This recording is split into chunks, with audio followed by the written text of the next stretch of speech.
ഷിർക്കിന്റെ വഴികളിൽ മിക്കതും ആളുകൾക്കിടയിൽ കടന്നു വരാനുള്ള കാരണം അറിവില്ലായ്മയാണ്. അതുകൊണ്ട് നമ്മൾ സഹോദരങ്ങളെ ഈ പറഞ്ഞ കാര്യം ഗൗരവത്തിലെടുക്കണം. നമ്മൾ ആരും വെറുതെ ഇരിക്കരുത്. നമുക്ക് സാധിക്കുന്ന പണി എന്താണോ എടുക്കണം. തൗഹീദ് പ്രചരിപ്പിക്കുന്നതിൽ നമുക്ക് സാധിക്കുന്നത് എന്താണോ അത് നമ്മൾ ചെയ്യണം. ഉണ്ടാതിരിക്കരുത്, അനങ്ങാതിരിക്കരുത്. ഒരു കൈവിരൽ കൊണ്ട് അനേകം നന്മകൾ ചെയ്യാൻ പറ്റുന്ന ഒരു കാലഘട്ടത്തിലാണ് നമ്മൾ ജീവിക്കുന്നത്. ചെറിയൊരു ക്ലിക്ക് അമർത്തിയാൽ മൊബൈലും ഒരു കുത്തൽ കുത്തിയാൽ മതി, അവൻ ആയിരക്കണക്കിന് ആൾക്കാർക്ക് ഒരു നന്മ എത്തിക്കാൻ പറ്റും. അങ്ങനെയുള്ള ഒരു കാലഘട്ടത്തിൽ സഹോദരങ്ങൾ നമ്മൾ മടിഞ്ഞിരിക്കരുത്. തൗഹീദ് ജനങ്ങൾക്ക് എത്തിച്ചു കൊടുക്കണം. സാധിക്കുന്ന രൂപത്തിൽ നിങ്ങൾ പ്രസംഗിക്കണ്ട, നിങ്ങൾ എഴുതണ്ട, എഴുതിയ ആൾക്കാരുടെ എന്തെങ്കിലും നിങ്ങൾ ആളുകൾക്ക് എത്തിച്ചു കൊടുക്കുകയെങ്കിലും ചെയ്യണം. ജനങ്ങൾക്ക് അറിവില്ലായ്മ വർദ്ധിച്ചുകൊണ്ടിരിക്കുന്ന ഈ കാലഘട്ടത്തിൽ തൗഹീദി പ്രബോധനം എന്ന് നമ്മുടെ ഒന്നാമത്തെ വിഷയമാണ്. വേറെ എന്തും പറയുന്നതിനേക്കാൾ ഗൗരവത്തിൽ പറയേണ്ടത് തൗഹീദാണ്.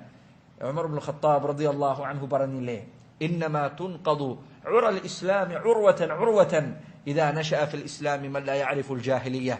ജാഹിലിയ കാലഘട്ടത്തിൽ മക്കയിലെ മുശ്രിക്കുകൾ അവർ വിശ്വസിച്ചിരുന്ന വിശ്വാസം എന്താണ് എന്ന് അറിയാത്ത ഒരു സമൂഹം ജനങ്ങൾക്കിടയിൽ വളർന്നു വന്നാൽ അപ്പോഴാണ് ഇസ്ലാമിന്റെ കണ്ണികൾ ഓരോന്നോരോന്നായി അഴിഞ്ഞഴിഞ്ഞില്ലാതെയാവുക എന്ന് ഉമർ ഇബ്നുൽ ഖത്താബ് പറയാം. ജാഹിലിയത്ത് പഠിക്കണം. ഷിർക്ക് പഠിക്കുന്നതിന് ഇത്രയും ദിവസങ്ങൾ നമ്മൾ ഷിർക്കിന്റെ വഴികൾ മറ്റുമൊക്കെ പഠിച്ചത് എന്തിനാണ്? ഇത് പഠിച്ചാലേ തൗഹീദ് എന്താണെന്ന് മനസ്സിലാവുള്ളൂ. ചില ആളുകൾ പറയും, നിങ്ങൾ തൗഹീദ് പറഞ്ഞാൽ പോരെ, എന്തിനാ ഇതൊക്കെ പറയുന്നത്?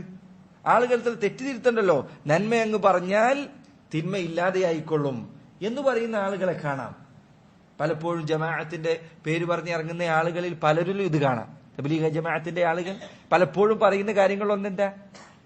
അവർ ഉദാഹരണം പറയും. എന്താ ഉദാഹരണം? പ്രകാശം അങ്ങ് വന്നു കഴിഞ്ഞാൽ ഇരുട്ടങ്ങില്ലാതെയായിക്കൊള്ളും. എന്താ ഉദാഹരണം? അള്ളാഹുവിന്റെ കിതാബിൽ അള്ളാഹ് പറയും, വൽതകും മിൻകും ഉമ്മ യദ്ഊന ഇലൽ ഖൈർ യഅ്മുറൂന ബിൽ മഅറൂഫ് വയൻഹൗന അനിൽ മുൻകർ. നന്മ കൽപ്പിക്കുകയും തിന്മ വിരോധിക്കുകയും ചെയ്യുന്ന ഒരു വിഭാഗം നിങ്ങളിൽ നിന്നുണ്ടാവട്ടെ. നന്മ മാത്രം പറഞ്ഞു കൊടുക്കണമെന്നല്ല, തിന്മ വിരോധിക്കണം. എന്തിനധികം നമ്മുടെ തൗഹീദിന്റെ ഒന്നാമത്തെ കലിമത്ത് ഷഹാദത്തു അല്ലാ ഇലാഹ ഇല്ലല്ലാഹയാണല്ലോ. അത് തുടങ്ങുന്നത് തന്നെ എതിർത്തുകൊണ്ടാണ്. ലാ ഇലാഹ ഇല്ലല്ലാഹ് എന്ന് പറഞ്ഞതിന്റെ അർത്ഥം എന്താ? ഒരു ഇലാഹുമില്ല എന്നാണ്, അള്ളാഹു അല്ലാതെ. തുടങ്ങുന്നത് തന്നെ മറ്റ് ഇലാഹുകളെ നിഷേധിച്ചുകൊണ്ടാണ്. അത് പഠിച്ച ഒരാൾ എങ്ങനെയാണ് തൗഹീദ് മാത്രം പറഞ്ഞാൽ മതി, ഷിർക്കിനെ കുറിച്ചൊന്നും മിണ്ടണ്ട എന്ന് പറയാൻ സാധിക്കുക? അതുകൊണ്ട് സഹോദരങ്ങളെ, മടുക്കാതെ നമ്മൾ തൗഹീദ് പഠിപ്പിക്കുകയും ഷിർക്ക് അതിൽ നിന്ന് ജനങ്ങളെ താക്കീത് നൽകുകയും ആളുകൾക്ക് ഇത് പഠിപ്പിച്ചു കൊടുത്തുകൊണ്ടിരിക്കുകയും ചെയ്തുകൊണ്ടേയിരിക്കണം. അവസാനിപ്പിക്കരുത്, നിർത്തരുത്. നിനക്ക് എന്താണോ കഴിയുന്നത് അങ്ങനെ നീ ചെയ്യാൻ. നിനക്ക് എന്താണോ സാധിക്കുന്നത് ആ രൂപത്തിൽ നീ അത് പ്രവർത്തിക്കണം. അല്ലാഹു സുബ്ഹാനഹു വ തആല നാം ഏവരെയും തൗഹീദിൽ ഉറപ്പിച്ചു നിർത്തുകയും ശിർക്കിൽ നിന്ന് അതിന്റെ എല്ലാ വഴികളിൽ നിന്നും അകറ്റി നിർത്തുകയും ചെയ്യുമാറാകട്ടെ. വഹാദാ വല്ലാഹു തആല അലം ബിസ്വാബ്. സ്വല്ലല്ലാഹു വസല്ലമ വബാറക അലാ നബിയിന മുഹമ്മദ് വഅലാ ആലിഹി വസഹ്ബിഹി വസല്ലം.